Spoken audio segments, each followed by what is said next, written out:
Hello बच्चों, आज हम हिंदी सेक्शन में पढ़ेंगे पार्ट 1 भाषा, लिपि और व्याकरण। तो बच्चों, पहले हम पढ़ते हैं, समझते हैं भाषा के बारे में। मनुष्य अपने मनोभाव, अपने विचार दूसरों को समझाता है और दूसरे के विचारों को खुद समझता है। तो ऐसा माध्यम, ऐसा साधन जिसके द्वारा उससे अपने विचारों और मनोभाव को आदान प्रदान करता है, समझता है, समझाता है, उसे भाषा कहते हैं। दूसरे विषय में उपभाषा। तो भाषा का स्थानीय रूप, यानी कोई भाषा छोटे क्षेत्र में ही प्रयोग की जाती है, प्रयुक्त होती है, बोली जाती है, तो उसे हम उपभाषा कहते हैं। फिर आते हैं बच्चों लिपि। तो मौखिक ध्वनियों को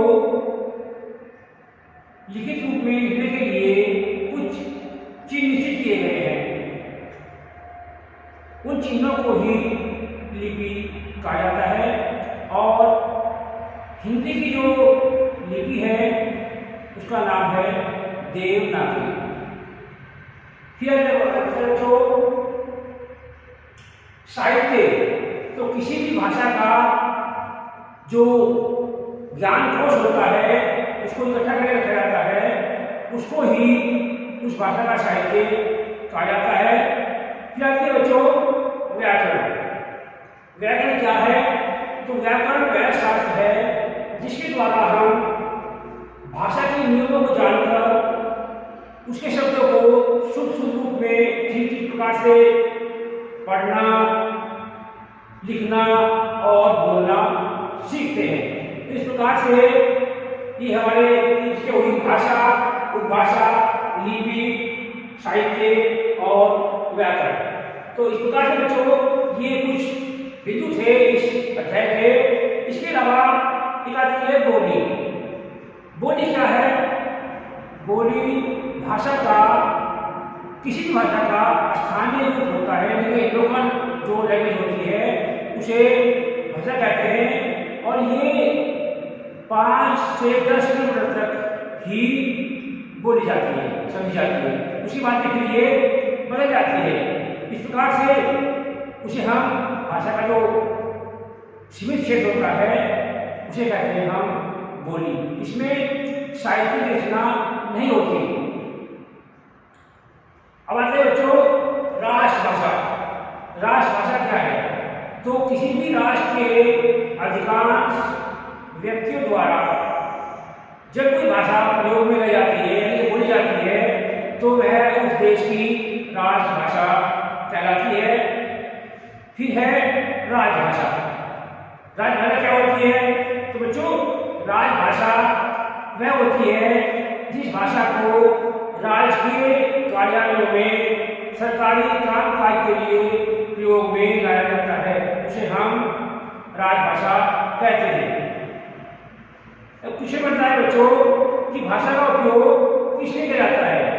तो हम आपको बता रहे हैं कि भाषा का उपयोग आपस के जो विचार हैं, जो मन के भाव हैं, एक दूसरे को समझने के लिए, समझाने के लिए, उसकी बात को समझने के लिए हम सरकारी कामकाज में भी इस भाषा का उपयोग करते हैं। यानी कि चाहे वो सरकारी कामकाज हो या अपने मन के भाव हो, विचार हो, तो सबके लिए हमें भाषा की आवश्यकता पड़ती है। अब आते हैं बच्चों भाषा के रूप। तो भाषा के 2 रूप होते हैं, एक मौखिक भाषा, दूसरी लिखित भाषा। भाषा किसे कहते हैं? भाषा वह साधन है जिसके द्वारा मनुष्य अपने विचारों व भावों का आदान प्रदान करता है। दूसरा क्वेश्चन है लिपि किसे कहते हैं? तो मौखिक ध्वनियों को लिखित रूप में प्रकट करने के लिए निश्चित किए गए चिन्हों को लिपि कहा जाता है और हिंदी की लिपि देवनागरी लिपि है। अब आते हैं बच्चों हिंदी की कुछ उपभाषाएं जिनके नाम है। पहली है पूर्वी हिंदी जो पूर्व में बोली जाती है, दूसरी है पश्चिमी हिंदी जो पश्चिम भाग में बोली जाती है, और तीसरी है बिहारी हिंदी जो बिहार के क्षेत्र में अपने आसपास बोली जाती है, और नंबर 4 पर है राजस्थानी हिंदी जो राजस्थान के आसपास के क्षेत्रों में बोली जाती है, प्रयोग की जाती है, और 5वां है पहाड़ी हिंदी जो हिमालय पहाड़ी क्षेत्र है उनमें इस भाषा का प्रयोग किया जाता है, जिसे हम पहाड़ी हिंदी कहते हैं। अब आइए बच्चों, कुछ उपभाषाओं के अंतर्गत कौन कौन सी बोली सम्मिलित की जाती है, तो मैं दो भाषाएं आपको दो बोली आपको समझनी है। पूर्वी हिंदी के अंतर्गत अवधी बोली, बघेली, छत्तीसगढ़ी, इन बोलियों को शामिल किया जाता है। इनके पूरी भाषा में अवधी, बघेली और छत्तीसगढ़ी बोली जो है वो बोली जाती है। दूसरी है पश्चिमी हिंदी। तो बच्चों पश्चिमी हिंदी में ब्रजभाषा, खड़ी बोली, बांगू, बुंदेली, कन्नौजी आदि बोलियां बोली जाती है।